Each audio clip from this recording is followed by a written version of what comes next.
Hi, this is Greg with the Dapper Man. I'm actually here with Luke from Rems Tobacco in Grand Junction, Colorado. Hello. This is my home away from home. If I am in town and I am out of the apartment, I'm like almost always here. I think I have almost a perfect attendance record for being in town Right. since you do. opened. Yeah. So we're here today to talk about what to do when you want your first cigar. So scenario kind of like you just walking inside, I want to have a cigar.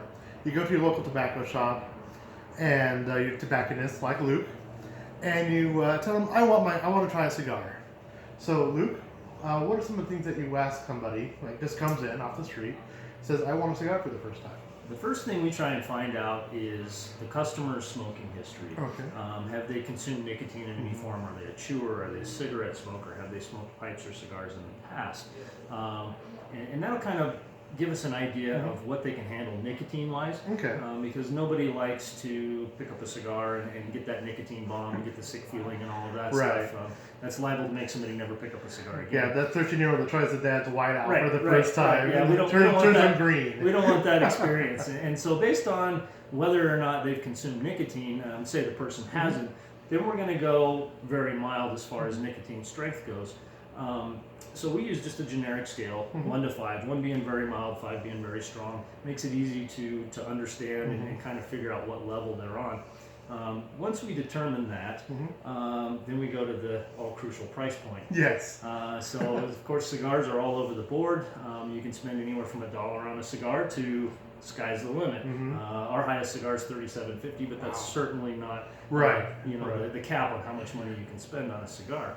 So, based on the price point that the customer wants, and we also try and set the price point based on experience. I don't like to sell a customer a $30 cigar if he's never smoked a cigar before, because he's kind of wasting his money. He hasn't built ease into that. Right, he hasn't built his palate up to it yet, and so we try and keep it affordable, so it's a pleasant experience. So we take a cigar like the CAO La Traviata, which is a nice medium-bodied cigar, reasonably priced. It's around $6. It's a good starter cigar for most people. The nicotine content is a little higher than some that we sell, but it's certainly not a nicotine bomb. Okay.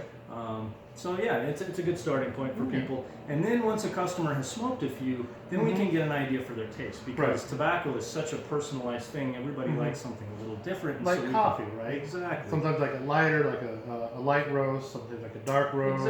Exactly. And so we can figure out when a customer comes in and either liked or didn't like the cigar we suggested, we can kind of start figuring out their taste. So let's say somebody comes in with a little bit of knowledge, but he's not really sure, like, what's the difference between a short fill and a long fill cigar?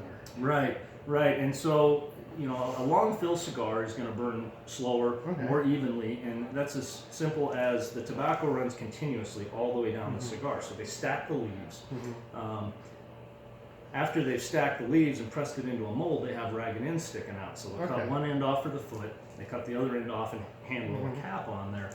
Well, they don't throw that tobacco away that they've cut off. It's still good tobacco. So they save it for their short fill cigars, which sometimes can be a good buy. Yes.